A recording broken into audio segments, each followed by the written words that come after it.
দেশ স্বাধীন হয়েছে 53 বছর ইতিহাস, দুর্নীতি সন্ত্রাসে বিশ্বে 5 বার বিশ্ব চ্যাম্পিয়ন হওয়ার ইতিহাস। শ্রমিকরা জীর্ণ শীর্ণ হয়ে তারা দিনাতিবাদ করছে। সংগ্রামী ভাইরা আমার, ইসলামী শ্রমিক আন্দোলন একটা দৃঢ় প্রত্যয় নিয়ে তার যাত্রা শুরু করেছে। তার 1 নম্বর একটা ছিল, কর্মসূচির মধ্যে আছে জালেমের মস্তককে ভেঙে চুরমার করে দিতে হবে। কারণ ইসলামী আন্দোলন জালেমের মধ্যে মজলুমের লড়াই। সারা পৃথিবীতে যত আন্দোলন হয়েছে, সংগ্রাম হয়েছে, বিপ্লব হয়েছে, রাষ্ট্রের যত পরিবর্তন হয়েছে, তার অগ্র সৈনিক ছিলেন এই কৃষক, শ্রমিক, মেহনতি বাণিজ্য ভাই আমার। আমি পরিষ্কার বলতে চাই, যতই বাহানা করেন না কেন, বাহানা বহুত করেছেন। দেশ স্বাধীন হয়েছে 53 বছর ইতিহাস, দুর্নীতি সন্ত্রাসে বিশ্বে 5 বার বিশ্ব চ্যাম্পিয়ন হওয়ার ইতিহাস। 53 বছর ইতিহাস, কৃষক শ্রমিকের রক্ত শোষণ করে লক্ষ কোটি টাকা বিদেশে পাচারের ইতিহাস। 53 বছর ইতিহাস, একটা বস্তা পচা রাজনীতি সৃষ্টির ইতিহাস।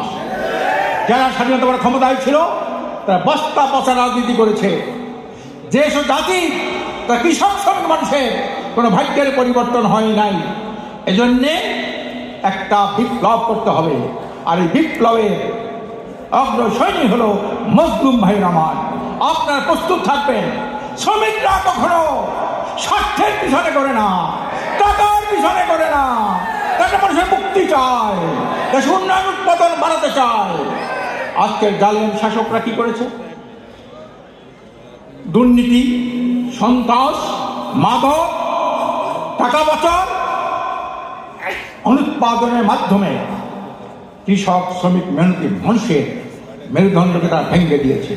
আমি পরিষ্কার করতে চাই, আজকে যদি দুর্নীতি বন্ধ করা যায়, সন্ত্রাস বন্ধ করা যায়, চাঁদাবাজি বন্ধ করা যায়, এই দেশে বিদেশি বিনিয়োগ বাড়বে, বিদেশি শিল্প ইন্ডাস্ট্রি হবে, লক্ষ লক্ষ শ্রমিক সেখানে চাকরি পাবে। আর কি হবে? উৎপাদন বাড়বে, আয় বাড়বে। দুর্নীতি বন্ধ হলে এই কৃষকের সার, সেচ, বীজ এই যে বিনামূল্যে দেওয়া সম্ভব। আর দুর্নীতি বন্ধ হলে বিদেশে যে পাচারকৃত টাকা দেশে ফেরত আনলে করে যারা শ্রমিক রয়েছে তাদের বেতন দ্বিগুণ করা যায়। আমরা পরিষ্কার বলতে চাই, এই দুর্নীতি মুক্ত, দুঃশাসন মুক্ত, সন্ত্রাস মুক্ত, টাকা পাচার মুক্ত, মজলুম শ্রমিক বান্ধব একটা সরকার গঠন করার জন্য আগামী নির্বাচনে আপনারা অতন্ত্র প্রহরী ভূমিকা পালন করবেন। গ্রামে গঞ্জে সর্বত্র ছড়িয়ে পড়বেন।